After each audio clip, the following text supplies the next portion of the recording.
أعوذ بالله من الشيطان الرجيم بسم الله الرحمن الرحيم يسألونك ماذا ينفقون قل ما أنفقتم من خير فللوالدين والأقربين واليتامى والمساكين وابن السبيل وما تفعلوا من خير فإن الله به عليم.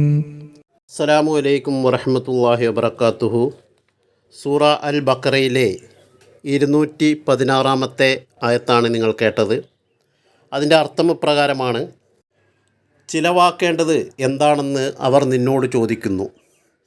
പറയുക, നല്ല ധനത്തിൽ നിന്ന് നിങ്ങൾ ചിലവാക്കുന്നതെന്തോ അത് പ്രധാനമായും മാതാപിതാക്കൾക്കും അടുത്ത ബന്ധുക്കൾക്കും അനാഥർക്കും അഗതികൾക്കും അവകാശപ്പെട്ടതാണ്. നിങ്ങൾ ഏതൊരു നല്ല കാര്യം ചെയ്യുന്നുവോ അതിനെ സംബന്ധിച്ച് നിശ്ചയമായും അള്ളാഹു നല്ലപോലെ അറിയുന്നവനാണ്. ഈ ആയത്തിൻ്റെ തഫ്സീറിൽ ഹസ്രത്ത് ഖലീഫത്തുൽ മസീഹ് സാനി റളിയല്ലാഹു അൻഹു തഫ്സീർ കബീറിൽ ഇതിനെ സംബന്ധിച്ചുള്ള ഒരു ആക്ഷേപത്തിൻ്റെ മറുപടി പറഞ്ഞുകൊണ്ടിരിക്കുകയായിരുന്നു. അതായത്, ചോദ്യം ഞങ്ങളെന്താണ് ചിലവാക്കേണ്ടതെന്നും ഉത്തരം നിങ്ങളെന്താണോ നല്ലതിൽ നിന്ന് ചിലവാക്കുന്നത് അത് ഇന്ന ആളുകൾക്ക് നൽകുക എന്നുമാണ് മറുപടി പറഞ്ഞത്. അപ്പോൾ അതിനെ സംബന്ധിച്ചുള്ള വിശദീകരണമാണ് ഇവിടെ പറഞ്ഞുകൊണ്ടിരുന്നത്. അതായത്, ആ ചോദ്യത്തിൽ തന്നെ അതിനുള്ള ഉത്തരമുണ്ട് എന്ന് ഹുസൂർ പറയുകയുണ്ടായി. എന്നിട്ട് പറയുന്നു, ഖൈർ. ഇവിടെ ഖൈർ എന്ന പദത്തിന് സമ്പത്ത് എന്ന് ചിലർ പറഞ്ഞേക്കാം, പക്ഷേ ഇവിടെ നല്ല സമ്പത്ത് എന്നാണ് വന്നിരിക്കുന്നത്. കാരണം ഖൈർ എന്ന വാക്കിൻ്റെ യഥാർത്ഥ അർത്ഥം ഏറ്റവും മികച്ച വസ്തു എന്നാണ്. സമ്പത്ത് പരിശുദ്ധമായ മാർഗത്തിലൂടെ നേടിയതാണെങ്കിൽ മാത്രമേ അതിനെ ഖൈർ എന്ന് വിളിക്കുകയുള്ളൂ. അതായത് ഈ ഖുർആൻ വാക്കിൽ ഖൈർ എന്നാണ് വന്നിരിക്കുന്നത്. പറയുന്നു, മുഫ്രദാത്ത് റാഗിബിൽ പറയുന്നു, ചില പണ്ഡിതന്മാർ അഭിപ്രായപ്പെടുന്നത് സമ്പത്ത് ധാരാളമായിരിക്കുകയും അത് പരിശുദ്ധ ഉറവിടത്തിൽ നിന്നുള്ളതാവുകയും ചെയ്താൽ മാത്രമേ അതിനെ ഖൈർ എന്ന് വിളിക്കാൻ പാടുള്ളൂ എന്നാണ്. അതുകൊണ്ട് ഖൈർ എന്ന് പ്രയോഗിച്ചതിലൂടെ പരിശുദ്ധമായ സമ്പത്തിൽ നിന്നും ദൈവവഴിയിൽ ചിലവഴിക്കണം എന്നാണ് ഖുർആൻ സൂചിപ്പിക്കുന്നത്. എന്നാൽ ഒരാൾ ഹറാമായ മാർഗത്തിലൂടെ സമ്പാദിക്കുകയും എന്നാൽ അതിൽ നിന്ന് കുറച്ച് പരിശുദ്ധമായ രീതിയിൽ ദാനം നൽകുകയും ചെയ്താൽ അത് ദൈവകൽപ്പനയ്ക്ക് അനുസൃതമാകുമോ എന്ന് ചോദിച്ചാൽ അതിൻ്റെ മറുപടി ചെറിയ ഒരു അഴുക്ക് വലിയ ഒരു ശുദ്ധവസ്തുവിനെ അശുദ്ധമാക്കും. അതിനാൽ ഒരാൾ കൈക്കൂലി വാങ്ങുകയോ മോഷണം നടത്തുകയോ മറ്റൊരാളുടെ സമ്പത്ത് കൈക്കലാക്കുകയോ ചെയ്താൽ ആ തുക എത്ര കുറവാണെങ്കിലും അയാളുടെ മുഴുവൻ സമ്പത്തും അശുദ്ധമാകും. അയാൾ ഈ കൽപ്പന പാലിക്കുന്നവനാവുകയില്ല. ചുരുക്കത്തിൽ ഈ ചോദ്യത്തിനുള്ള ഉത്തരം മറുപടി ആ ആയത്തിൽ തന്നെ ഉണ്ട്. എന്ത് മുതലാണോ ചെലവഴിക്കേണ്ടതെന്നും അത് എവിടേക്കാണ് ചെലവഴിക്കേണ്ടതുമെന്ന കാര്യം നമ്മൾക്ക് വിശദീകരിച്ച് തന്നിരിക്കുന്നു.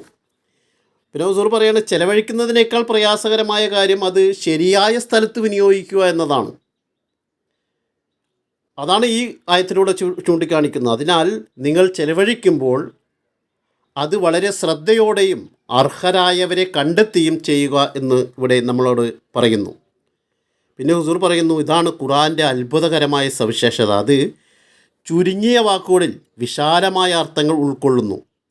നോക്കുക, എത്ര ലളിതമായ വാക്കുകളിലാണ് ഇവിടെ ചോദ്യത്തിന് മറുപടി നൽകിയിരിക്കുന്നത്. നൽകുന്ന സമ്പത്ത് ഹലാലായിരിക്കണമെന്നും ആ ഹലാൽ സമ്പത്ത് തന്നെ ത്വയ്യിബ് ഉത്തമം പരിശുദ്ധമായിരിക്കണമെന്നും ഇവിടെ വ്യക്തമാക്കിയിരിക്കുന്നു.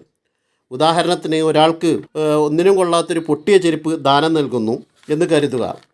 ആ ചെരുപ്പ് അയാളുടെ സ്വന്തം സമ്പത്തായിരിക്കാം, അത് ഹലാലുമായിരിക്കാം, പക്ഷേ അത് ത്വയ്യിബല്ല. കാരണം അത് സ്വീകരിക്കുന്ന വ്യക്തിക്ക് അതുകൊണ്ട് ഒരു പ്രയോജനവുമില്ല. അതുപോലെ വിശന്നു വലഞ്ഞ ഒരാൾ ഭക്ഷണം ചോദിച്ചു വരുമ്പോൾ വീട്ടിൽ തയ്യാറാക്കിയ ഭക്ഷണം ഉണ്ടായിരിക്കെ അയാൾക്ക് കുറച്ച് ആട്ട കൊടുക്കുന്നത് പോലെയാണത്. ആ മാവ് ഒരു സമ്പത്താണ്, ഹലാലുമാണ്, പക്ഷെ വിശക്കുന്നവൻ്റെ അപ്പോഴത്തെ ആവശ്യം അതുകൊണ്ട് നിറവേറ്റപ്പെടുന്നില്ല.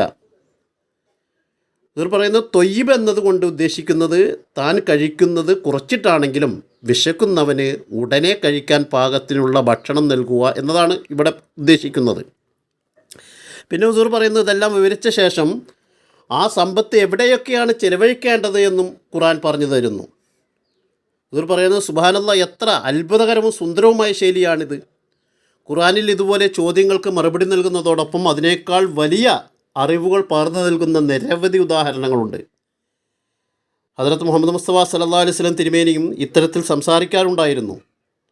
അതായത് അദ്ദേഹത്തോട് കടൽ വെള്ളത്തെക്കുറിച്ച് ചോദിച്ചപ്പോൾ ഒരാൾ ചോദിക്കുകയുണ്ടായി, നബി സല്ലല്ലാഹു അലൈഹി വസല്ലം കടൽ വെള്ളത്തെക്കുറിച്ച്. അപ്പോൾ പറഞ്ഞത് ഹുവ ത്വഹൂറു മാഉഹു വൽ ഹില്ലു മൈത്തത്ത, അതിലെ വെള്ളം ശുദ്ധിയുള്ളതാണ്, അതിലെ ചത്ത ജീവികൾ ഹലാലുമാണ്.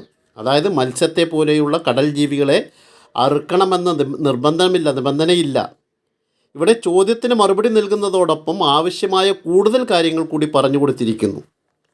പിന്നെ ഹുസൂർ പറയുന്നത്, എൻ്റെ അഭിപ്രായത്തിൽ ഇവിടെ ചോദ്യകർത്താവ് ചോദിക്കുന്നത് ദാനം നൽകേണ്ട വസ്തുവിനെ കുറിച്ചല്ല, മറിച്ച് ദാനധർമ്മങ്ങളുടെ ഗുണങ്ങളെക്കുറിച്ചാണ്. അതിനുള്ള മറുപടിയാണ് അള്ളാഹു ഈ ഖുർആനിക ആയത്തിലൂടെ പറഞ്ഞു തന്നിരിക്കുന്നത്.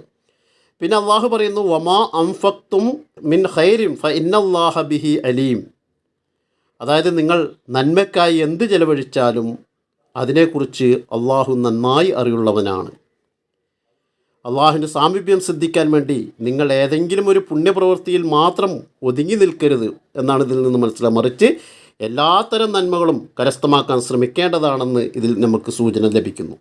വാഹിർ ദൗവാന അനിൽ ഹംദുലില്ലാഹി റബ്ബിൽ ആലമീൻ.